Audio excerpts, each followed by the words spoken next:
誰擔當的主角，尋覓過，疑惑是太多，給謊言裝飾多好看，如幻覺，誰像被騙魔，線索如天網蓋塵灰淹沒，得知離開消失感覺，留下愛。遺憾亦太多，分開時一聲不枉過，誰遠方懷念着最初，發覺是分秒暗藏背後多。如若再觸碰之後，一切掠過，留着千絲的思緒片段零落，願嗎仿似這樣蒸發味覺。出錯之後，清理罪過，留下足跡給追溯，記錄量度。無論一再怎樣遮蓋視覺，逃避不出鑑定結果，沒錯。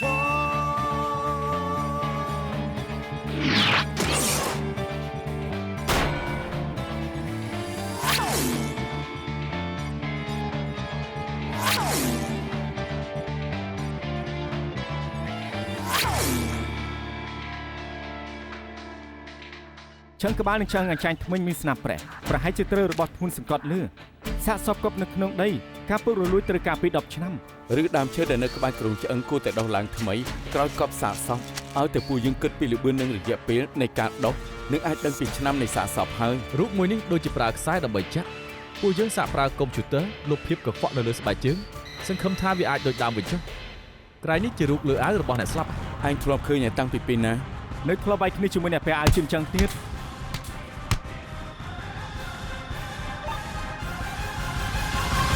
ក្រែងនេះជាឆ្កែអនាថាឆ្កែអនាថាដែលធ្លាប់វាយជាមួយពួកឯងនោះហ៎ច្បាស់ហើយថាគេមែនមើលទៅពិតជាដូចឆ្កែអនាថាដែលពួកយើងស្គាល់នោះមែន99%អ្នកទាំងពីរវាយគ្នាជាមួយគេតាំងពីពេលណាបើតាមចាំគឺមុនពេលទៅអង់គ្លេសបន្តិចដូច្នេះគឺ15ឆ្នាំមុនពេលនោះគឺឆ្នាំ2008 15ឆ្នាំមុនគឺឆ្នាំ93អញ្ចឹងគឺវាយគ្នានៅកន្លែងណាដែរអាងស្តុកទឹកនៅភ្នំឈើអ៊ីនកន្លែងកប់សាកសពក៏នៅខាងក្រោយអាងស្តុកទឹកនៅភ្នំឈើអ៊ីនអ្នកទាំងពីរវាយគ្នាជាមួយគេហើយមានធ្លាប់ជួបគេទៀតទេអត់ទេអញ្ចឹងនៅចាំដែរទេថាពេលវាយគ្នានោះឆ្កែអាណាថាគឺពេលអាយយឺតមួយនេះដែរមែនទេបើតាមខ្ញុំចាំដូចជាអាយនេះអញ្ចឹងបានន័យថាគេប្រហែលជាការរឿងក្រោយពេលវាយជាមួយអ្នកទាំងពីររួចខ្ញុំត្រូវសុំកត់ត្រាចម្លើយលម្អិតអ្នកទាំងពីរបន្តិចគិតទៅសូម្បីឈ្មោះពិតឆ្កែអនាថាឈ្មោះអីក៏ខ្ញុំមិនដឹងចុះហេតុអីនោះលោកតែមានពាក្យប៉ុនជាមួយគេម្ដាយខ្ញុំឆាប់ស្លាប់ពេកឪពុកខ្ញុំធ្វើជាអ្នកបំផ្ទុះរូបសេវនៅកន្លែងថតគុណកាលខ្ញុំអាយុ15ឆ្នាំប៉ាខ្ញុំស្លាប់ដោយសារអបតហេតុនៅកន្លែងថតគុណកាលនោះខ្ញុំជាក្មេងដែលមិនស្ថិតក្រោមការគ្រប់គ្រងអាណាព្យាបាលតែងតែមិនទៅរៀនដើរលេងផ្ដេសផ្ដាស់ក្រោយមកក៏ស្គាល់ពួកជនពាលនៅភ្នំឈើអ៊ីនពួកគេភាគច្រើនសុទ្ធតែដើរតាមឆ្កែអនាថាដូច្នេះលោកក៏ចូលក្រុមជាមួយពួកគេកាលនោះនៅក្មេងមិនដឹងអីយល់ថាមានបងធំមានក្រុមមានបកទើបមានអំណាចនៅភ្នំឈើអ៊ីនឆ្កែអនាថាក៏ទុកថាមានគេឈ្មោះដែរដូច្នេះក៏ដើរតាមគេទៅស្មានមិនដល់មនុស្សគេលប់ដូចឈ្មោះពិតមែនពេលអារម្មណ៍គេល្អមិនខ្វល់នឹងពួកយើងទេតែពេលអារម្មណ៍មិនល្អក៏វាយដំច្រំធាក់ពួកយើងដូចបើខ្សាច់អញ្ចឹងស្មានមកដល់ថាបងធំសម្រាមបែបនេះក៏ខ្ញុំដើរតាមគេអស់កន្លះឆ្នាំដែរសោះរហូតមកដល់ខ្ញុំស្គាល់សេមគេអាយុបងខ្ញុំតែ2ឆ្នាំតែគេមានគុណធម៌រឿងអីក៏រ៉ាប់រងជួសខ្ញុំដែរបើចង់រើបងធំគឺច្បាស់ជាត្រូវរើសេមការលោកនៅក្មេងថ្លាមធំគួសមហ៊ានក្បត់នឹងបងធំផងលោកមិនខ្លាចឆ្កែអនាថាមកលើកលែងឲ្យទេដូច្នេះទើបសេមឲ្យខ្ញុំណាត់ឆ្កែអនាថាមកចរចាគេថាច្បាស់ជាគាំទ្រខ្ញុំប្រាប់អាយវ៉ែនថាមិនគួរតាក់ទងគេទេព្រោះខ្ញុំថាអាយវ៉ែនមិនមែនជាក្មេងរឿងរស់បើសិនជានៅជាមួយនឹងឆ្កែអនាថាទៀតនោះមិនជួទេគេនឹងខូចដែរហើយដូច្នេះហើយក៏ណាត់ឆ្កែអនាថាចេញមកក្រៅដើម្បីនឹងជឿជាមួយគេបានច្បាស់តែអ្នកទាំងពីរវាយឈ្នះគេដែរមិញនេះអាយវ៉ែនថាគេគឺជាឆ្កែឈ្មោះប្រហែលថ្ងៃនោះពួកយើងសំណាងល្អពេលដែលពួកយើងជួបឆ្កែអនាថាមើលទៅដូចជាគេធ្លាប់វាយជាមួយនរណាគេម្នាក់អញ្ចឹងនៅពេលនោះខ្ញុំមិនបានគិតរឿងអីផ្សេងទេដឹងតែថាប្រឹងរួមដៃគ្នាផ្ដួលឆ្កែអនាថាប៉ុណ្ណោះខ្ញុំចាំច្បាស់ថានៅពេលដែលពួកយើងចាក់ចេញទៅគេនៅដឹងខ្លួននៅឡើយទេក្រោយពីអ្នកទាំងពីរហើយពេលនោះនៅមានអ្នកណាឃើញស្ថានភាពទាំងមូលទៀតទេ ទីនោះគឺស្ងាត់ណាស់ដូចជាមិនឃើញអ្នកណាទេ ដឹកតែគូរហូតមកទល់ពេលនេះលោកនិងអាយវ៉ែនប្រហែលជាអ្នកចុងក្រោយដែលបានឃើញឆ្កែអនាថាហើយអ្នកទាំងពីរក៏ធ្លាប់វាយគេទៀតយើងមិនអាចច្រានចោលបានទេថាការគេស្លាប់មិនពាក់ព័ន្ធនឹងលោកដូច្នេះបើតាមវិន័យលោកមិនអាចចូលរួមការស៊ើបអង្កេតរឿងក្តីនេះទេសង្ឃឹមថាលោកយល់ ខ្ញុំយល់ណា នេះជាឯកសាររឿងក្តីឆ្អឹងខ្មោចរបាយការណ៍ពិនិត្យដែលខ្ញុំបានធ្វើមុននេះនៅទីនេះទាំងអស់បើសិនជាមានអ្វីមិនច្បាស់អាចសួរខ្ញុំបានគ្រប់ពេល ទឹកចិត្តចោះរឿងក្តីនេះប្រកល់ឲ្យពួកយើងចោះពួកយើងនឹងធ្វើបន្ត អញ្ចឹង Ivan ឯងធ្វើរឿងក្តីផ្សេងទៅអេវ៉ាន់នាងជួយរៀបចំបន្តិច ចា៎ អាឡូគឺខ្ញុំ អរគុណ មិនអីទេ ខ្ញុំទៅធ្វើការសិនហើយ អូអីវ៉ាន់ ហឹម ចុះឯកសាររឿងក្តីផ្សេងទៀតនោះ សំទោចេះមានរឿងក្តីស៊ើបច្រើនចេះលោកផ្ទេឲ្យអាយវ៉ែនខ្លះ អូ ទៅ ខេក្នុងដៃខ្ញុំគឺមានរឿងក្តីគ្រោះថ្នាក់ចរាចរណ៍បំផ្ទុះលួចអីវ៉ាន់ខ្ញុំសរសេរលោកចុះ អរគុណ អូម៉ោង1ហើយនៅមិនទាន់ញ៉ាំបាយទៀត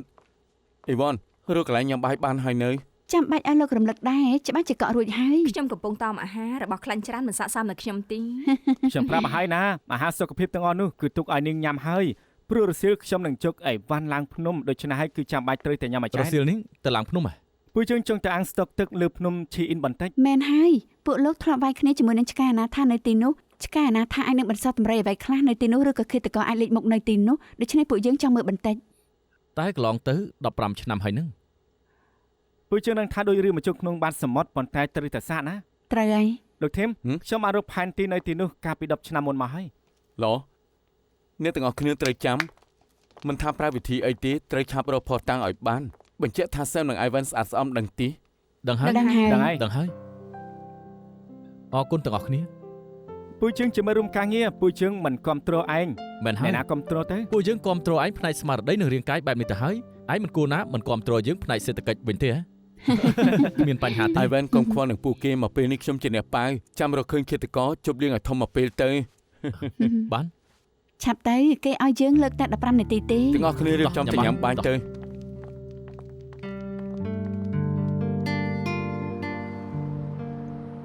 សេមញ៉ាំសុពូតពោះត្រីសិនទៅ ទំនងដែរតា គ្មានពេលរៀបចំគ្រប់គ្រាន់ត្រូវឲ្យឯងញ៉ាំបាយម្ហូបធម្មតាមួយពេលសិន ហើយកុំនិយាយបែបហ្នឹងអីខ្ញុំជាណាមករំខានទេ បងសេមសំណាងឲ្យបងមកញ៉ាំបាយមិនអញ្ចឹងមួយពេលនេះពួកយើងនឹងញ៉ាំមីឆុងទៀតមិនខាន ឯងនឹងតែញ៉ាំទៅកុំនិយាយច្រើនពេក ត្រូវហើយគេនិយាយច្រើនតែឯងអ្វីក៏មិននិយាយសេមតើពួកឯងមានពាក់ព័ន្ធអីនឹងរឿងក្តីមួយនោះឲ្យប្រកបសួរអៃវ៉ែនយ៉ាងម៉េចក៏គេមិនប្រាំ មិនមែនខ្ញុំមិនប្រាប់ទេគ្រាន់តែ វិន័យការងារមែនទេរឿងនេះយើងក៏យល់ដែរប៉ុន្តែឯងដឹងទេថាយើងបារម្ភសេមបងប្រុសខ្ញុំមានតកូនប្រុសម្នាក់ប៉ុ ការ ណ្ ពិ ណោះ តមិនចាំបាច់បារម្ភទេពួកយើងមិនបានធ្វើខុសមិនចាំបាច់ខ្លាចទេ និយាយអញ្ចឹងក៏ត្រូវដែរមកពីខ្ញុំមើលរឿងច្រើនពេកតែបរិឃាតករមិនឃើញមែននោះគេអាចនឹងស្មានថាអ្នកទាំងពីរជាអ្នកធ្វើ ហុងកុងជាកន្លែងនៃទុកច្បាប់ជាធំហើយច្បាប់គឺត្រូវតែពឹងលើផុសតាំងមិនអាចកុហកមនុស្សបានទេហើយម្ចាស់ទីរឿងក្តីនេះលោកធីមនិងម៉ាដាមម៉ាជាអ្នកស៊ើប អញ្ចឹងគួរតែមិនបាច់បារម្ភមែនប៉ុន្តែឯងត្រូវចាំបើថ្ងៃក្រោយអៃវ៉ែនមានរឿងអីមីងនឹងរករឿងឯង មើលទៅខ្ញុំត្រូវតែមានអាយដលម្នាក់ទៀតហើយបងសេមមិញនេះម៉ាក់ទៅតែខឹងតែបងនិយាយតែប្រមាណម៉ាត់ម៉ាក់ក៏សើចបងចដូនមួយត្រូវរៀនតាមបងសេមបន្តិចហើយ រឿងក្តីដែលខ្ញុំទទួលបាននេះពិតជាពិបាកមែនដូច្នេះត្រូវតែរៀនសូត្រ បងមានពេលទេកុំព្យូទ័រខ្ញុំកាន់តែដើរយឺតទ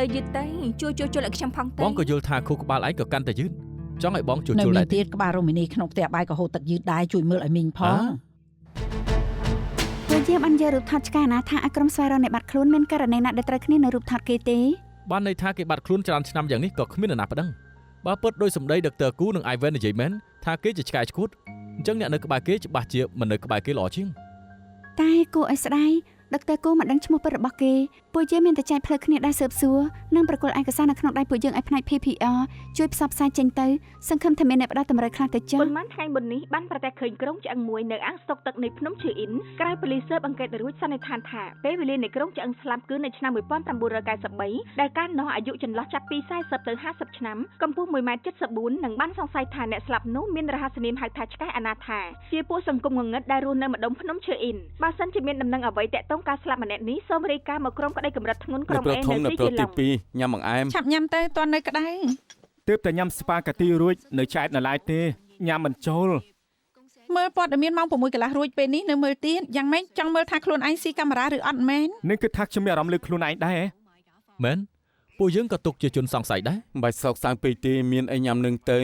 ញ៉ាំមកទីលុសិនទៅជន់សង្ស័យក ុំរំលឹកពីអក្សរម៉ាអ៊ីរំលឹកពីអក្សរម៉ាវិញសម្ៅខ្មៅក៏ចេញមកព្រាម ចៃដនមែនស្មៅខ្មៅលោកទេមកយ៉ាងម៉េចបែល អាឡូសេយើលើកមុនឯងមករៀនខ្ញុំរងាស់ស៊ុបពេលដែលម៉ាក់ខ្ញុំញ៉ាំហើយគាត់កេងបានលក់ស្រួលខ្លាំងណាស់ខ្ញុំចង់សួរឯងថានៅមានស៊ុបផ្សេងទៀតអាចបញ្ចុះសម្ពាធឈាមទេជួយណែនាំផង ខ្ញុំមើលសិភៅរូបមន្តបន្តិចសិនចាំឆ្លើយនឹងឯងវិញ បានអរគុណហើយមិនរំខានទេបាយបាយ បាយបាយ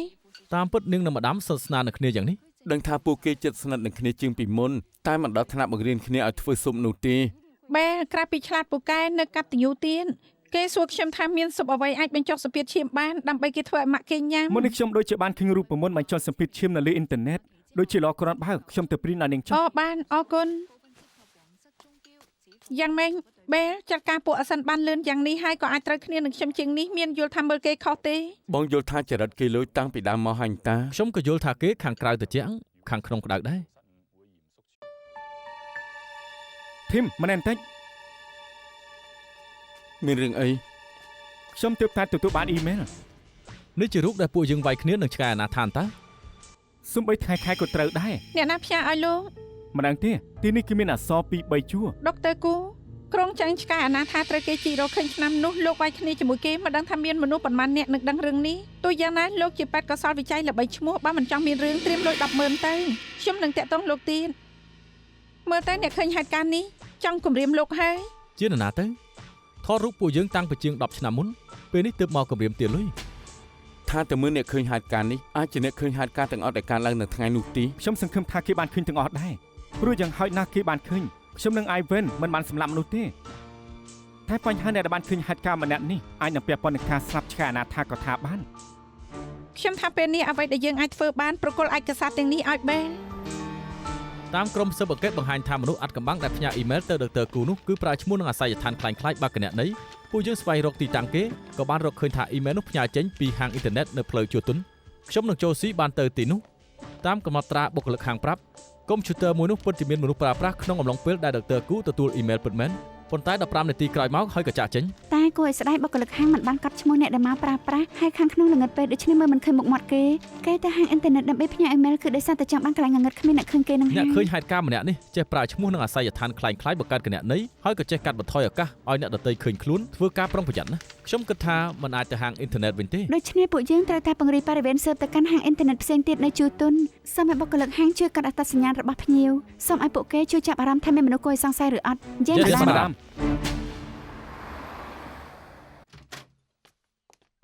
មកវិញហើយហ៎ ម៉ាក់ ម៉ាក់ធ្វើតែកាត់បន្ថយភាពសើមម៉ាក់ដួសឲ្យឯងមួយចានល្អ ចា ទេ បានអរគុណអេ ទើបតែទិញឲ្យឯង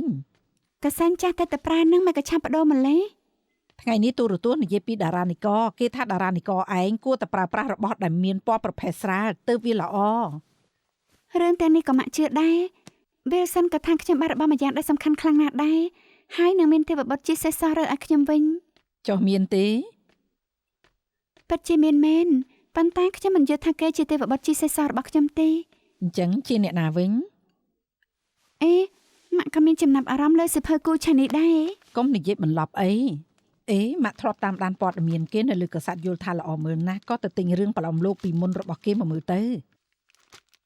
ប្រាប់មកអ្នកណាជួយរើសឲ្យឯង គឺនឹងហើយ គូឆៃនេះ គឺដុកទ័រគូនឹងណាគេជាពេទ្យកសាវិច័យឈ្មោះប៉ាត់គូចិនឈិនគូឆានេះជានាមប្រកាសគេ អេឯងនឹងគូឆៃនេះស្គាល់គ្នាចិត្តដិតដែរ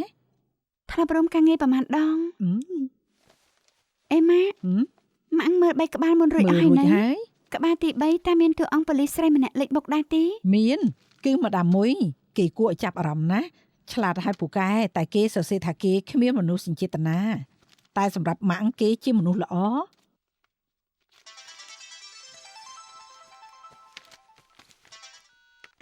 មានការអីដុកទ័រគូ ម្ដាមខ្ញុំទទួលបានអ៊ីមែលពីអ្នកឃើញហេតុការណ៍ទៀតហើយគេណាត់ខ្ញុំទៅប្រគល់លុយ អ្នកឃើញហេតុការណ៍ឲ្យដុកទ័រគូត្រៀមលើ100000បដូរទៅយកច្បាប់ដើមនៃរូបថតគេណាត់ធ្វើការដកដននៅច្រកចូលសួនច្បារផ្លូវស៊ុននីងនៅយប់ស្អែកម៉ោង9គេថាពេលនោះគេនឹងពាក់អាវក្រៅពណ៌ប្រផេះនិងមួកអ្នកនេសាទពណ៌ប្រផេះដូច្នេះលើកនេះយើងដាក់រហស្សនាមឲ្យគេថាឆ្មាប្រផេះ នៅទីនោះស្ងាត់ច្រកចូលតូចៗក៏ច្រើន បើសិនជាដល់ពេលនោះចាប់គេមិនបានអញ្ចឹងចង់ចាប់គេទៀតពិតជាពិបាកហើយ ដូច្នេះលើកនេះពួកយើងត្រូវពត់ឲ្យជាប់មិនឲ្យថ្លោះថ្លុយឡើយខ្ញុំបែងចែកបរិវេណសួនច្បារជា4ផ្នែកមានទីតាំង ABC និង D អាសិនឯងប្រចាំនៅផ្លូវម្ខាងទៀតទល់មុខច្រកចូលសួនច្បារអាស៊ូអាសិនចូលសិញឯងខ្លះមើលនៅទីតាំង B និង C នៃសួនច្បារហើយនឹងនៅមានឡានមួយគ្រឿងទៀតនៅផ្លូវខាងក្រោយខ្ញុំនឹងវាសិននឹងនៅបញ្ជាលើឡាន Yes madam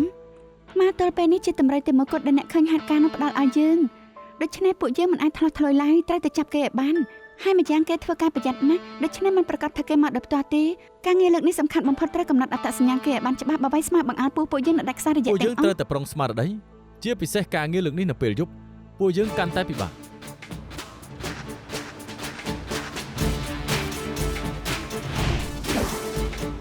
បាទ5នាទីទៀតគឺម៉ោង9ហើយ ទីតាំងអីយ៉ាងម៉េចដែរ ស្ងាត់ឲ្យជ្រាបគុំថាឡើយឆ្មាប្រភេទឆ្មាអនាថាក៏គ្មានស្មៅដែរ មើលឲ្យជាប់បន្តិច ខ្ញុំដឹងហើយទីតាំង B និង C វាយយ៉ាងម៉េចហើយខាងខ្ញុំមានតែឆ្មាជើងប្រភេទមួយទេឆ្មាប្រភេទប្រហែលកំពុងដេក ម៉ាដាមឆ្មាប្រភេទទៅងើបពីដេកដើរតាមផ្លូវពេលនេះដល់តែច្រកចូលសួនច្បារហើយទីតាំងអេមើលឲ្យជាប់ឆ្មាប្រភេទកំពុងតែដើរមក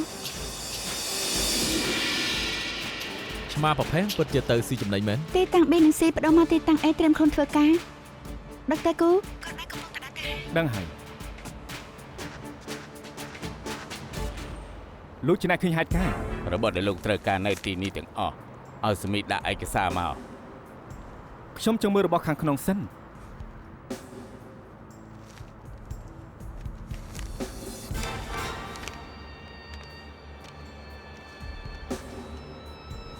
ដុកទ័រគូបានទទួលរូបថតនិងហ្វាល់ដើមហើយអាចនឹងជួយដូរគ្នាបន្តិចទៀត ត្រៀមខ្លួនធ្វើការ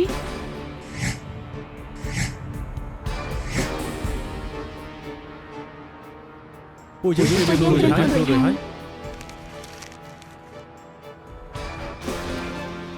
ជប់សិនឯណាម្រាមដៃ ម្រាមដៃអីទៅ ដុកទ័រគូធ្វើហ្នឹង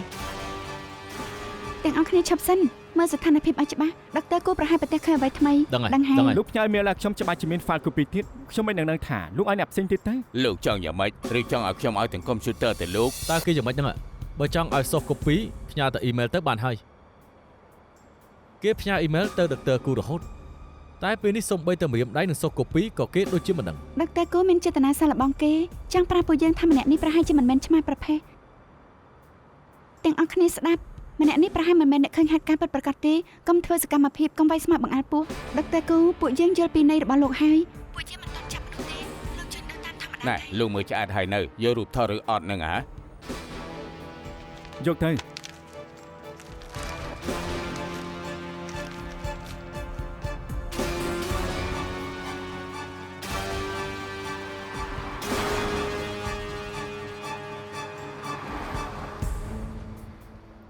ម៉ាដាម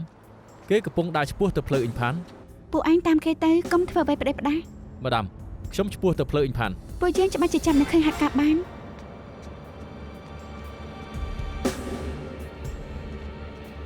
មេបើយើងចូលទៅតាមងាយនឹងបាច់កាន់ណា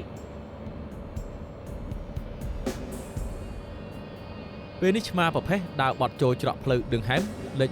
158ចាប់កណ្ដុលបើពួកយើងចូលទៅតាមគេច្បាស់ជាត្រូវគេដឹង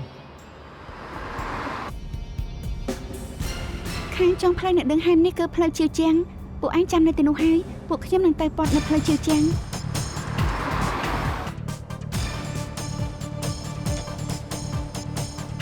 ម៉ាដាមមានឆ្មាព្រៃពីរក្បាលកំពុងឆ្ពោះទៅទិសម៉ាដាម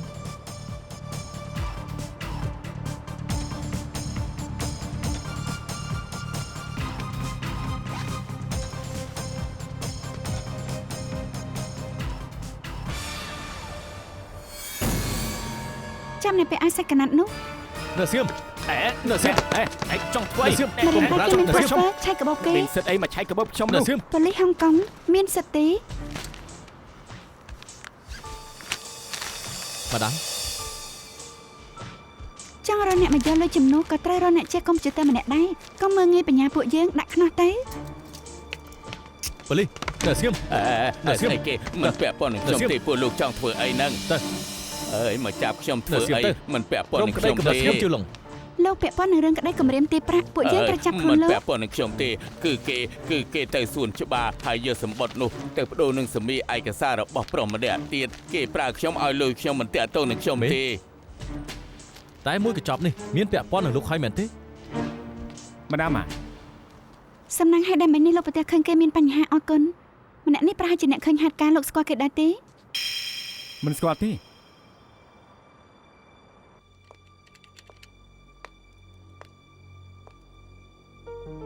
ម៉ាដាម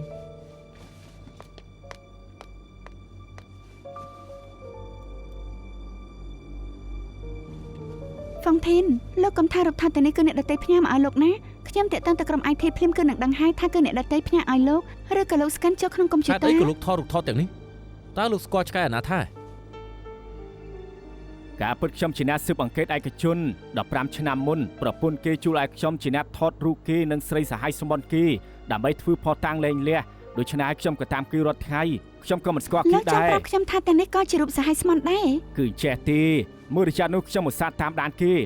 ឆ្កាអនាថាឧស្សាហ៍ដេកដល់ថ្ងៃចាំងគូតគេភ្ញាក់ឡើងអង្គុយចាំនៅទៀមតែញ៉ាំចាយដៃគេក៏ទៅរកស្រីថ្ងៃនោះគឺចាយដនអីគេមិនទៅរកស្រីបែរជាទៅរកមនុស្សប្រុស2នាក់ទៅវិញការពិតគេណាត់គ្មានប្រុសម្នាក់មកចរចាគ្នាក្រោយមកគឺមានគ្មានប្រុសម្នាក់ទៀតមកតាមដែរហើយនៅបែកគ្នាទៀតជាមួយនឹងឆ្កាអនាថានោះទើបខ្ញុំថតទៅគឺជារឿងជាង10ឆ្នាំមុនទៅហើយដើមឡើយខ្ញុំភ្លេចបាត់ទៅហើយស្រាប់តែប្រហែលថ្ងៃមុនឃើញសារព័ត៌មាននៅលើទូរទស្សន៍បានប្រទះឃើញគ្រូឆ្អឹងមួយគឺអ្នកស្លាប់គឺឆ្កាអនាថាខ្ញុំក៏យល់ថាពេទ្យកសវិច័យនោះដូចជាធ្លាប់ឃើញរួចហើយក៏នៅឃើញថាដូចជាធ្លាប់ឃើញបទសម្ភាសន៍គេនៅលើទស្សនាបដីហើយក៏យកមកមើលក៏ឃើញថាគឺជាគេពិតមែននៅក្នុងនោះបានចោះរូបថតគេជាង10ឆ្នាំមួយសន្លឹកទៀតខ្ញុំយល់ថាគេជាគ្មានប្រុសនៅក្នុងរូបថតនេះដូច្នេះហើយក៏យករូបថតយកមកផ្ទៀងផ្ទាត់មើលទៅចុងក្រោយគឺដូចគេពិតមែនការពិតទៅគឺគ្មានប្រុសម្នាក់ក្នុងចំណាំនោះសោះពេលនេះក៏ខ្លាចទៅជាពេទ្យកសវិច័យគឺថ្កុំថ្កើនទាំងនេះច្បាស់ជាមិនចង់ឲ្យគេដឹងថាពីមុនគេជាជនពីលរឿងគឺបែបហ្នឹងទេ ទៅហាងអ៊ីនធឺណិតប្រើអ៊ីមែលខ្លាញ់ផ្ញើទៅឲ្យគេបន្លំជាខ្លួនទៅជួញដូរទៀតលោកពិតជាក្រន់បើមែនតែចុងក្រោយនៅតែអត់បាន 100000 នោះ បើមិនតច្រកក៏មិនធ្វើអញ្ចឹងដែរបើរុកលុយមិនបានខ្ញុំមិនចាំបាច់បថុយខ្ញុំក៏ស្រឡាញ់មុខមាត់ដែរ ស្រឡាញ់មុខមាត់អញ្ចឹងបានន័យថាលោកក៏បានឃើញថាពីរអ្នកនោះមិនបានវាយឆ្កែអាណាថាស្លាប់ទេ មែនហើយពេលក្មេងទាំងពីរអ្នកនេះទៅគេនៅរស់នៅឡើយទេ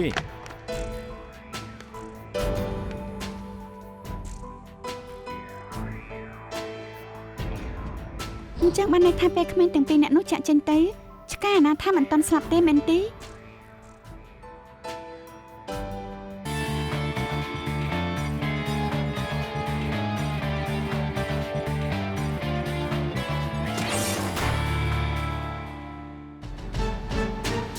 ឈ្មោះពុតឆ្កែអាណាថាគឺឈ្មោះចៅឆាំងហ្វាសាច់ញាតិមានតែប្រពន្ធម្នាក់ទេឈ្មោះយ៉ាងហ្វុងតែពួកយើងមិនទាន់រកឃើញទេតាមចម្លើយហ្វុងធានគេថាពេលនោះក្រែងអ្នកទាំងពីរវាយគ្នានឹងឆ្កែអាណាថារួចឆ្កែអាណាថាមិនទាន់ស្លាប់ទេដូច្នេះអ្នកទាំងពីរអាចលុបលាងការសង្ស័យបានហើយ អរគុណហើយ អរគុណ បើចង់អរគុណលោកធីមទៅបើមិនមែនគាត់បង្រៀនខ្ញុំមួយស្និតខ្ញុំមិននឹងអាចចាប់ហ្វុងធានបានទេ ការជួញដូរលើកនេះគឺនៅពេលយប់ម្ដាមមកថាខ្លាចពិបាកតាមពួកគេខ្ញុំក៏ផ្ដល់យោបល់ឲ្យលាបម្សៅផូស្វ័រនៅលើសមីដាក់ឯកសារពេលប្រើកែវពង្រីកសម្រាប់មើលពេលយប់ទៅនឹងបានដឹងថាអ្នកណាប៉ាសមីនោះហើយ អញ្ចឹងបានថាហ្វុងធីមម្នាក់នេះមើលបានតែពាក់កណ្ដាលទេ អញនិយាយអញ្ចឹងបាន អរគុណលោកធីម មិនបាច់គួរសមទេតាមពិនខ្ញុំដូចម្ដាមមកអញ្ចឹងធ្វើការដែលគួរធ្វើប៉ុណ្ណោះតែអ្វីដែលសំខាន់គឺស៊ើបដឹងការពិន តែស្ដាយណាស់ហ្វុងធានថាពេលនោះគេស្មានថាឆ្កែអាណាថាវាយគ្នានឹងពួកលោករួចក៏មិនទៅរកស្រីទេដូច្នេះក៏មិនបានតាមទៅ បានន័យថាអ្នកឃើញហេតុការណ៍ហ្វុងធីនម្នាក់នេះមើលបានតែពាក់កណ្ដាល អា ទេ និយាយអញ្ចឹងបាន ទោះបីជាយ៉ាងណាទុកថាយករូបថតនេះមកវិញបាន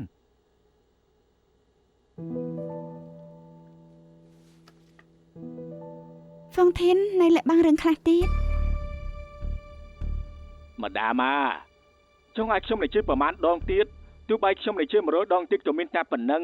ក្មេងតែពីរនាក់នេះពិតជាមិនបានសម្លាប់ឆ្កែអាណាថាមែនពួកគេគ្រាន់តែវាយគ្នាមែនខ្ញុំគ្រាន់តែចង់រកប្រាក់ឆ្លៀតពេលនេះក៏ទៅទាលុយគេតែម្ដងទៅនឹងចង់ប្តឹងខ្ញុំក៏ប្តឹងទៅ លោកថាលោកទៅថតរូបឆ្កែអាណាថានឹងស្រីសហ័យស្មានគេឯណារូបថត ម្ដាមគេឲ្យលុយខ្ញុំជួយខ្ញុំទៅថតប្តីគេជោគផតតាំងដើម្បីលេងលះខ្ញុំច្បាស់ជាឲ្យច្បាប់ដើមទៅគេហើយ ចុះលោកដឹងថាយ៉ាងហ្វុងដែលជាប្រពន្ធឆ្កែអាណាថានោះមានឈ្មោះមួយទៀតផ្សេងទេ គេជួលឲ្យលុយខ្ញុំក៏មិនចាំបាច់ទៅស្គាល់ឈ្មោះប្តីគេដែរ មុខមាត់គេ តែលោកមាននៅចាំដែរទេ មិននឹងចាំ15ឆ្នាំហើយសូម្បីតែមុខមាត់ខ្ញុំក៏មិនចាំដែរកុំថាឡើយមុខមាត់គេ លោក នោះ ថាស្អីក៏លោកមិនចាំដែរអញ្ចឹងចាំថាលោកសម្រាប់ឆ្កែអនាថាដែរ តែ របៀប ម្ នេះ ដា ទេ មនេះជឿស្អីសម្រាប់ឆ្កែអាណាថាស្អីទៅខ្ញុំគ្មានទេកុំចិត្តតែមួយបង្កែកខ្ញុំព្រៀបដាស់ខ្ញុំគ្រាន់តែតាមគេប៉ុណ្ណោះទេ ក្នុងរូបថតដែលលោកថតនេះឆ្កែអនាថាគឺពាក់អាវមួយនេះហើយក្រុងឆ្អឹងដែលពួកយើងបានរកឃើញក៏អាវមួយនេះដូចគ្នាបានន័យថាឆ្កែអនាថាជួបគ្រោះថ្នាក់ក្នុងថ្ងៃតែមួយនេះដែរលោកមើលខ្លួនឯងទៅឆ្កែអនាថាពាក់ខ្សែកមាសលើដៃក៏មាននាឡិកាមាសដែរតែពេលដែលពួកយើងជិះក្រុងឆ្អឹងគេចេញមករបស់ទាំងពីរនេះមិនឃើញទេមាសគឺមិនអាចរលួយឡើយហើយលោកថាឃើញក្មេងទាំងពីរនោះចាក់ចេញទៅដល់ផ្ទាល់ភ្នែកក៏បានន័យថាអ្នកដែលជួបគេក្រោយគេបង្អស់គឺលោកនេះគឺច្បាស់ណាស់លោកមានចិត្តលោភលំសម្រាប់មនុស្សប្លន់ទ្រព្យលោកមានអ្វីចង់ប្រកែក ម្ដាមគុំនឹងជឿព្រៀបផ្ដាស់ខ្ញុំគ្រាន់តែប្លន់មិនបានស្ដាប់ទេហ្វុងធីនពិតជាមានអ្វីលាក់បាំងមែន អូតាមពិនគ្រាន់តែប្លន់ទេ ហើយយ៉ាពិតមែនការនោះស្ថានភាពខ្ញុំគឺលំបាកពេកជំពាក់បំណុលការប្រាក់ខ្ពស់ខ្ញុំឃើញពួកគេវាយឆ្កែអនាថាដួលទៅហើយ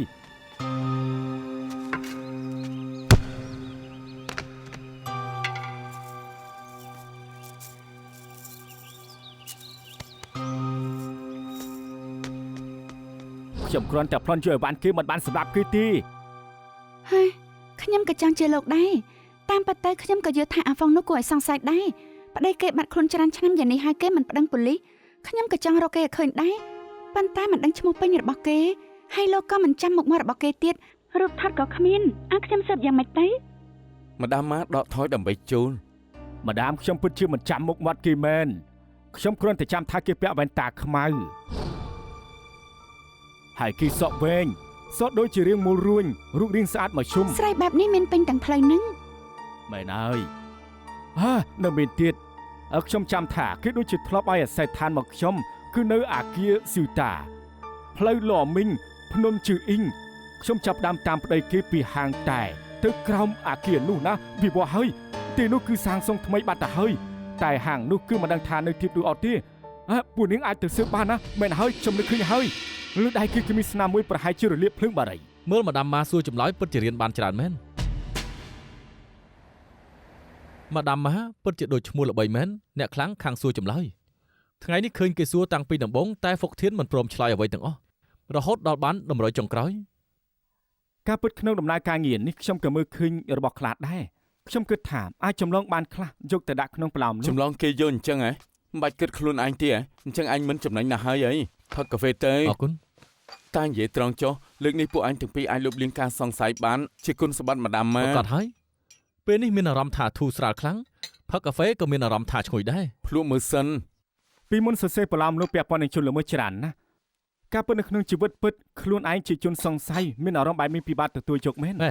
ស្អែកជាថ្ងៃសម្រាប់ទៅហែលទឹកទៅពីមុនខ្ញុំវាយគ្នាជាមួយឯងច្រើនដងណាស់តែមិនដែលហែលទឹកជាមួយឯងទេ មិនក៏ថាមិនដែលច្បាស់ជាធ្លាប់ហើយនៅត្រាំទឹកចិត្ត1ម៉ោង លើក ទៀ នោះ ត ក៏គិតដែរលើកនោះពួកយើងត្រូវគេដេញតាមលុតចូលអាងទឹកដើម្បីគេច គឺ ខ្លួនតែ ឆ្កែ ប៉ុ អ ណ្ណោះ នាថាដេញទៀតហើយមែនទេហើយមករយៈនេះស្ដាប់តែរឿងពួកអញកាលឆ្នាំនោះគួរឲ្យធុញណាស់ ពួកយើងអាយុ30ត្រូវរំលឹករឿងចាស់ដើម្បីការពារជំងឺចាស់វង្វេង មែនណា ការពិតអ្នកទាំងពីរមិនដឹងទេគេមានវិធីសាស្ត្រព្យាបាលអនុស្សាវរីយ៍មួយដោយលើកទឹកចិត្តឲ្យចាស់ៗត្រឡប់ទៅកន្លែងកាលពីមុនដើម្បីរំលឹកការចងចាំពួកគាត់ធ្វើឲ្យពួកគាត់មានជំនឿចិត្តឡើងវិញ ឯងយល់ថាឯងត្រូវការវិធីព្យាបាលបែបនេះមែនទេ មិនមែនជើងទេគឺឯង មិនមែនទេ គាត់ណាការពិតឯងអាចត្រឡប់ទៅកន្លែងកាលពីមុនគិតពីឆ្កែអនាថាកាលពីមុនគេធ្លាប់ទៅកន្លែងណាខ្លះរំលឹកកាលពីមុនអាចនឹងនឹកឃើញដំរីបានខ្លះ និយាយតាមត្រង់ចុះខ្ញុំសពេចសពិលនឹងរឿងការពីមុនខ្ញុំដើរតាមគេជាងកន្លះឆ្នាំគេគ្រាន់តែបង្រៀនខ្ញុំថាលួចរបស់យ៉ាងម៉េចបំភ័យមនុស្សចាស់និងស្ត្រីទុនខ្សោយដើម្បីយកថ្លៃការពារយ៉ាងម៉េចតែកន្លងទៅ15ឆ្នាំហើយខ្ញុំចាំថានៅទីនោះមានហាងបង្អែមមួយបង្អែមតាហ៊ូនិងនំការ៉ុតឆ្ងាញ់ខ្លាំងណាស់ អញ្ចឹងដល់ពេលទៅរំលឹកអនុស្សាវរីយ៍បន្តិចហើយ រំលឹកស្អីទៅយើងទីដឹងទៅហើយថារឿងក្តីនេះពួកអញមិនបញ្ចប់ត្រឹមនេះទេប៉ុន្តែក៏ជារឿងល្អដែរពង្រឹងស្មារតីមកជុលមួយ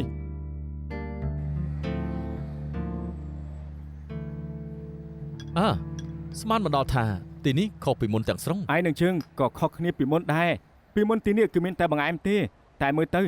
គឺមានទឹកផ្លែឈើនិងរបស់ញ៉ាំច្រើនណាស់ តែយើងមករំលឹកអនុស្សាវរីយ៍លើកនេះនៅតែយល់ថារបស់ពីមុនគឺឆ្ងាញ់ជាង អាហ្វុង អេប្រយ័ត្នឯងឈ្មោះអាហ្វុងហ៎កុំឃ្លាតពីម៉ាក់លើទេ ប្រាប់ហើយឲ្យដើរក្បែរម៉ាក់មិនក៏រពើម្លេះ ចាប់ទៅ ហើយមកអង្គុយមក មិនមែនចៃដន្យម្លឹងទេអ្នកទាំងពីរមកទីនេះញ៉ាំបង្អែមទេ ពួកយើងដូចជានាងអញ្ចឹងមកទីនេះគឺដើម្បីរកដំរី ពីមុនឯវ៉ែនប្រឡូកនៅទីនេះជាមួយនឹងឆ្កែអនាថាដូច្នេះក៏មកទីនេះរំលឹកក្រែងលោកប្រទះឃើញអ្វី អ ខ្លះ ញ្ចឹងមានប្រទះឃើញអីទេ គឺប្រទះឃើញនាងហ្នឹង ហើយក៏ប្រទះឃើញថានំនិងបង្អែមទីនេះគឺឆ្ងាញ់ដូចពីមុននាងត្រូវតែសា មែនទេ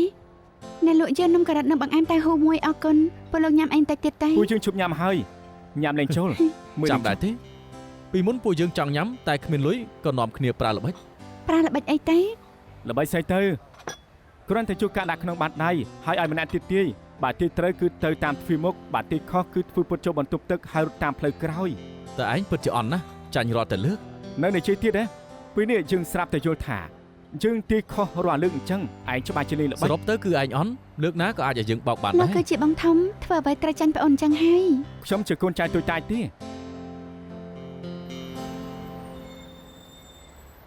ខ្ញុំមើលរឿងក្តីចាស់ក៏ឃើញដល់អចេតនាឯងបើកទៅទំព័រក្រោយទៅម្នាក់នេះឈ្មោះវាងទៅភ័យ16ឆ្នាំមុនបើកឡានបុកឡានមួយគ្រឿងទៀតខាងនោះខាងគេទៀមទាសំណងគេក៏វាយធ្វើឲ្យមនុស្សពីរនាក់រងរបួសចូលពេទ្យហើយគេក៏ត្រូវជាប់គុក3ខែ អាវយឺតនេះដូចអាវយឺតឆ្កែអនាថាខ្លាំងណាស់សំបីរូបនេះក៏ដូចគ្នាដែរ 16ឆ្នាំមុនវាងទៅភ័យជាគ្រូបង្វឹកនៅសាលាក្បាច់គុននៀកភ្លើងរូបនេះជា logo សាលាពួកគេខ្ញុំឆែកខាងបញ្ជីពាណិជ្ជកម្មហើយសាលានេះបិទតាំងពី10ឆ្នាំមុន គ្រូបង្វឹកជាច្រើនក្រៅទទួលបានសិស្សមួយចំនួនក៏បើកសាលាខ្លួនឯង ខ្ញុំថាឯងក៏អាចស៊ើបតាមតម្រុយនេះបាន អរគុណហើយ មិនអីទេ ដល់មកចាញ់ហើយត្រូវការខ្ញុំជូនទៅទេ ឯងមានណាត់ទេមិនអញ្ចឹងទៅផឹកអីទៅ ជិតនេះមិនបានទេ DVD recorder ផ្ទះខ្ញុំខូចហើយខ្ញុំត្រូវប្រញាប់ទៅជួសជុលមិនអញ្ចឹងម៉ាក់ខ្ញុំមិនអាច អញ្ចឹង ថត រំខានឯងធ្វើកូនកតញ្ញូទេខ្ញុំសុំឡានអ្នកផ្សេងជីក៏បាន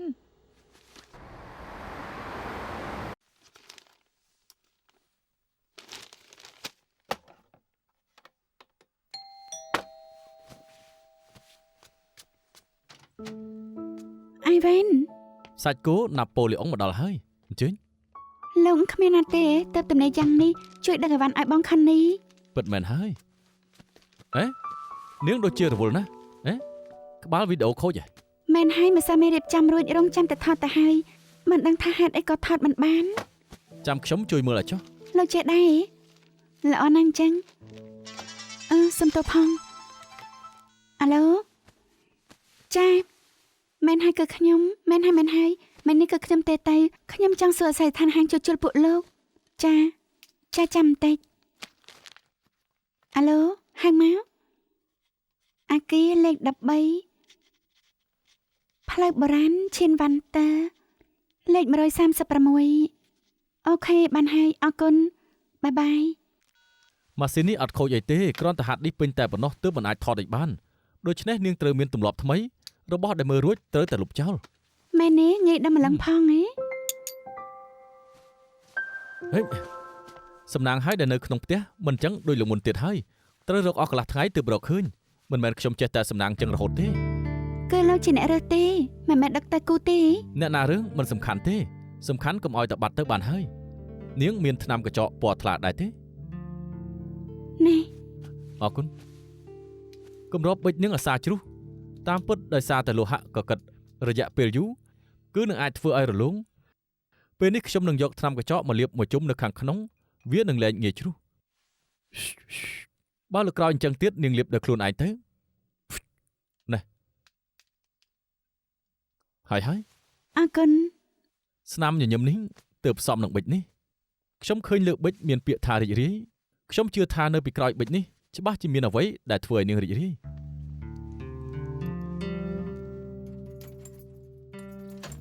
ម៉ាក់ ហ៎ម្នាក់នេះគឺ អៃវ៉ាន់គឺជាមករំការងារខ្ញុំតែថ្ងៃនេះដើរតួជាអ្នកដឹកតំណែងចៅសាច់កូនណាប៉ូលីអុងមក សួស្ដីអ៊ំស្រី អរគុណហើយ មិនអីទេ កុំឈរអីអង្គុយទៅទៅ ទិញសភៅអីហ្នឹង ប្រឡំលោកគូឆៃនីនឹងណាម៉ាក់មើល3ក្បាលមុនចប់ហើយចង់តាមដានបន្តបន្តិចទៀត តាមពិតអ៊ំស្រីក៏ចូលចិត្តតាមដានប្រឡំលោកបែបស៊ើបអង្កេតដែរអញ្ចឹងទើបមកដាំមកប្រកែស៊ើបអង្កេតយ៉ាងនេះតាមពិតកាត់ DNA តាមអ៊ំស្រីសោះ អត់ទេខ្ញុំមិនពូកែដោយកូនស្រីទេខ្ញុំគ្រាន់តែចូលចិត្តមើលតែស្ដាយណាស់ថ្ងៃនេះទិញបានតែភាគទី4និងទី6ភាគទី5លក់អស់ហើយត្រូវរងចាំទៀត ម៉ាក់អញ្ចឹងលើកនេះសំណាងល្អហើយអៃវ៉ាន់ចិត្តស្និទ្ធនឹងគូឆៃនីណា មែនទេឯងអាចប្រាប់គូឆៃនីបានទេ ថាលក់ភាគ5ដែរនៅសល់ឲ្យខ្ញុំមក មិនបាច់លក់ទេទាគេតែម្ដងទៅចាំខ្ញុំចុះហត្ថលេខាឲ្យទៀត មែនទេអរគុណមិន ហើ អី យ ទេ អេត្រូវហើយឯងចូលចិត្តញ៉ាំស្រាក្រហមទេ ចូលចិត្ត មែនទេពួកយើងមានស្រាក្រហមម្ដបទុកយូរហើយថ្ងៃណាមួយមកញ៉ាំបាយជុំគ្នាបើកស្រាក្រហមល្អទេ ឡោះ គូឆៃនីអាចមកទេ បើខ្ញុំហៅមកគួរតែគ្មានបញ្ហាទេ អញ្ចឹងជួយណាត់ជំនួសខ្ញុំផង ទិញអ្វីខ្លះឆាប់ប្រាប់មកគាត់រួចបន្ថែមទៀតទេយិនយ៉ាងតក សណ្ដែកក្រ តែ ហម ទឹក ត ដោះ ក គោក្តៅតែក្រូចឆ្មាស្ករតិច 06 នំតានថា3យកនំលាយគ្នាមកប្រអប់ផងស្លាប់បនផងពួកឯងកំពុងជប់លៀងមែនទេពួកយើងកំពុងជួយសន្សំឯងប៉ុណ្ណឹងនៅមកសុកចិត្ត មិន ទៀត បាច់ពិបាកទេ មែនហើយមែនហើយ ចិត្តចាំខ្ញុំប៉ៅ អរគុណ អរគុណម្ដាម អរគុណម្ដាម ហើយ របស់ដែលខ្ញុំហៅមិញនេះគុ ក្រុ ណ ម នឹង ខា ពី ង រ អ្នក ទាំងអ ទាំង ស់ អស់គ្នាដែរទេហ្នឹង ដុកទ័រគូដុកទ័រគូ មិនអីទេមានការអី ទៅញ៉ាំបាយនៅផ្ទះនឹងនៅជប់សាច់នេះមានស្រាក្រហមនិងសាច់ជឿមហើយខ្ញុំគួរយកអ្វីទៅខ្លះទៀតដែរទេ ម៉ាដាមហៅដុកទ័រគូទៅញ៉ាំបាយនៅផ្ទះ នៅមានស្រាក្រហមទៀតផងណា តាមពិតម៉ាក់ខ្ញុំជាហ្វេនរបស់ដុកទ័រគូគាត់ចង់ជួបអាយដល់គាត់តែប៉ុណ្ណោះ តាមពិតអញ្ចឹងទេអូសួរឯងដូចជាដឹងពីរឿងស្រាក្រហមច្រើនណាស់មែនទេមែនហើយតែចំណេះដឹងខ្ញុំតូចតាចណាស់មិនអាចប្រៀបនឹងលោកដែលចេះរើសសាច់ជៀមទេរឿងសាច់ជៀមខ្ញុំដឹងច្រើនណាស់ អញ្ចឹងណាខ្ញុំជំពាក់បាយនៅទាំងអស់គ្នាមួយពេលមិនអញ្ចឹងហៅទាំងម៉ាដាមលៀងនិងលោកធីមទៅញ៉ាំបាយជាមួយដែរទៅល្អទេ ល្អណាស់ល្អណាស់ ម៉ាដាមកំពុងរៀបចំជប់លៀងហ្នឹង ល្អ អ្នកស្ដាប់ដូចខ្ញុំមានចំណែកទេបើមានចំណែកខ្ញុំនឹងប្រាប់ម៉ាក់ឲ្យរៀបចំនំចំណីឲ្យច្រើន ជឿថាម៉ាដាមគ្មានបញ្ហា ខ្ញុំ ទេ ចង់បានសាឡាត់ស្វាយនិងបង្គា ខ្ញុំមិនញ៉ាំស្វាយទេយកល្អដាក់ផ្លែខាវីក៏បានឈួតទេហ៎ខ្ញុំមិនញ៉ាំផ្លែខាវីទេដាក់ស្វាយទៅអញ្ចឹងសារយកសាឡាត់ដាក់បង្គានំផាឌឌីងស្វាយនិងនំជៀមដាក់ផ្លែខាវីទៅអញ្ចឹងថែមសាច់មីស៊ីកូមួយមុខទៀតទៅ តាមពិតមិន ចឹ អី ងក៏ល្អដែរ ទេខ្ញុំបានកត់តម្រូវការអ្នកទាំងអស់គ្នាហើយដល់ពេលនោះអ្នកទាំងអស់គ្នាចង់ញ៉ាំអីគឺធ្វើនោះ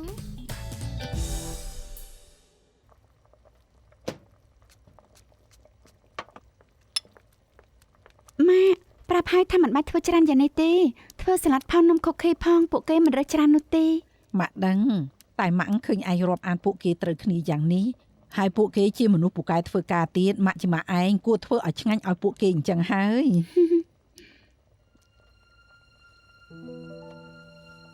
យ៉ាងមិននឹងមិនស្រួលខ្លួនទេ ចេះតែរៀងឆ្អល់ពោះ ថ្ងៃនេះតែម៉ាក់បានញ៉ាំអី ថ្ងៃមិញប៉ាឯងយកបង្អែមល្ពៅមកម៉ាក់រវល់តែធ្វើម្ហូបពេកភ្លេចញ៉ាំបាយក៏ញ៉ាំតែបង្អែមនោះទ្រាប់ពោះសិន អញ្ចឹងឆាប់ធ្វើទៅចេញទៅសម្រាប់ទៅទុកឲ្យខ្ញុំធ្វើឆាប់ឡើងឆាប់ឡើង ធ្វើ ពួកគេមកឲ្យខ្ញុំទៅបើកទ្វារសិន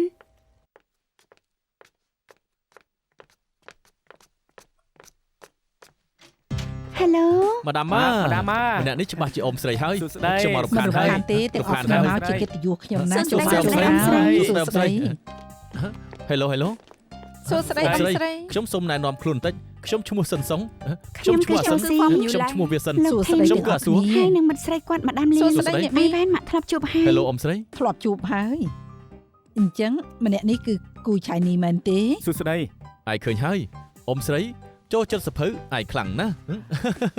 អរគុណដែលបានគាំទ្រសៀវភៅសារក្លេបដាច់ជីវិតខ្ញុំនេះលក់អស់ហើយតែខ្ញុំទុកមួយក្បាលដែរជូនអ្នកមីងចុះ អរគុណ មិនអីទេ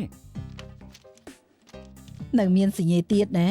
ហើយអរគុណហើយយប់នេះខ្ញុំច្បាស់ជាមើលវាឲ្យចំ ពួកយើងមិនប្រកែកខាងអសរសាស្ត្រកាដូក៏គ្មានតម្លៃដូចគេតែក៏ជាទឹកចិត្តតិចតួចដែរក្រៅពីសាច់ជៀមហើយនោះក៏មានម្ហូបត្រជាក់ម្ហូបក្តៅដែរ គួរសំពេចហើយ ពួកយើងមានម្នាក់មួយមុខ ខ្ញុំគ្មានអីច្រើនដូចគេទេទិញតែស្រាម្ដងទុកជាអំណោយជូបមុខតែស្រានេះក៏អបក្លិនផ្កាសង្ឃឹមថាមានចូលចិត្ត ចូលចិត្តចូលចិត្ត នៅមានគួយយាកឡុងសានហែមហួមអីឆ្ងាញ់ណាស់អូយអរគុណអរគុណកុំឈរទៀតមកអង្គុយមកអង្គុយមក តោះ អង្គុយ ខ្ញុំ ទៅ យកទៅខ្លះសេសិន ល្អល្អ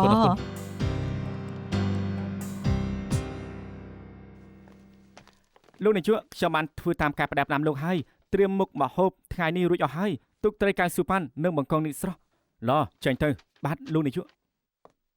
ភោជនីយដ្ឋានរបស់បេនីងរៀបចំបានស្អាតខ្លាំងណាស់ការតុបតែងស្អាតបុគ្គលិកក៏ល្អ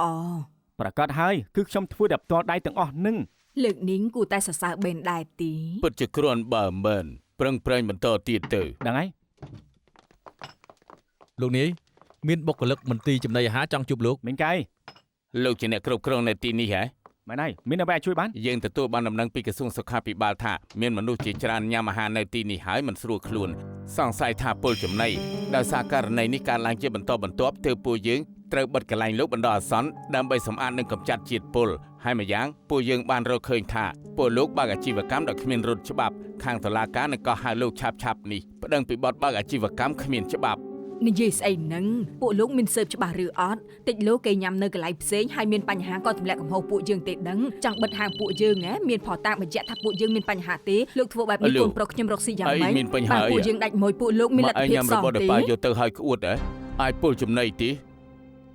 ប៉ានឹងទៅភ្លាមលោកម៉ាមិត្តរួមការងារយើងកំពុងយកអាហារទៅពិសោធន៍ហើយបើសិនជាពិសោធន៍ឃើញថាអាហារមានបញ្ហាមែននោះពួកយើងនឹងប្តឹងលោកពីបទល្មើសច្បាប់ផ្សេងបើឯងមានច្រឡំទេហ៎បើករកស៊ីបាយជាមិនរត់ច្បាប់នៅធ្វើឲ្យគេពុលចំណីទៀតឯងចង់ជាប់គុកមែនទេមិនធន់ធ្ងរដល់ម្លឹងទេដឹងអើយខ្ជិលខ្វល់នឹងឯងណា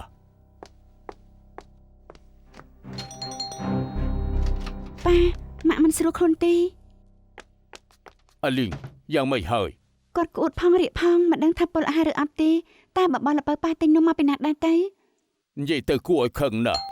ទុកខ្ញុំបើកនៅណាគេហ្នឹងណែ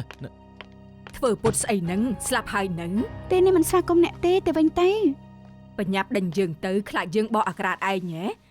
ចាប់បានចោលតែ2 3នាក់ក៏អួតដល់កប់ពពកកូនប្រុសយើងបើកភោជនីយដ្ឋានធ្វើជាថៅកែឯងចំណែនមែនទេខ្ញុំគ្មានអារម្មណ៍ស្ដាប់ពាក្យអត់ប្រយោជន៍ទេ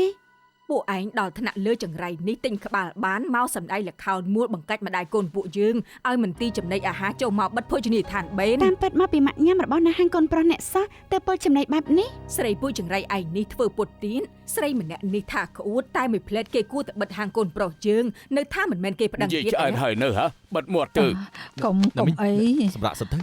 ស្រីនេះពិតជាពឹសពុលមែនស្មានថាយើងមិនដឹងពីកលល្បិចឯងមែនទេមានចេតនាបង្ករឿងឲ្យធំធ្វើឲ្យបេនត្រូវបិទទ្វារខ្ញុំថាមីងគួរតែជួយឲ្យច្បាស់សិនទៅហាងកូនមីងត្រូវបិទទ្វារគឺដោយសារតែគេលក់អាហារគឺមិនស្អាតណាត្រូវហើយមិនដឹងថាដាក់របស់អីចូលទៅក្នុងអាហារទេគេញ៉ាំអាហារមីងហើយឈឺមីងនៅមានមុខមកក្អេងក្អាងទៀតពិតជាមិនដែលជួបមែនចង់ឆ្លោះក៏ចាំពេលក្រោយដែរ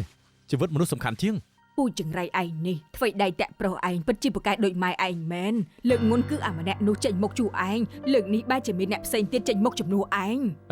ណាមីងកុំនិយាយស្ដីអាក្រក់ស្ដាប់ទេខ្ញុំរំលឹកពូឯងចោះពីអ្នកឯងចូលចិត្តគេត្រូវតែច្បាស់ចិត្តផងថាជីវិតខ្លួនឯងថ្លៃគេនេះពិតជាបើខ្លាំងមែននិយាយទៅមានអីមិនហ៊ាននិយាយផ្កាយដុសកន្ទុយស្រីចង្រៃល្អម៉ាក់ញ៉ាំម្ហូបនៅហាងកូនប្រុសអ្នកឲ្យធ្វើឲ្យពុលចំណីដូច្នេះគេកុំសម័យថារស់ស៊ីបានទៀតឲ្យសោះមិនអញ្ចឹងខ្ញុំមិនឈ្មោះម៉ាក់គឺអ៊ីងទេ最終誰擔當的主角尋覓過疑惑是太多給謊言裝飾多好看如幻覺誰像被騙妄線索越天網蓋塵灰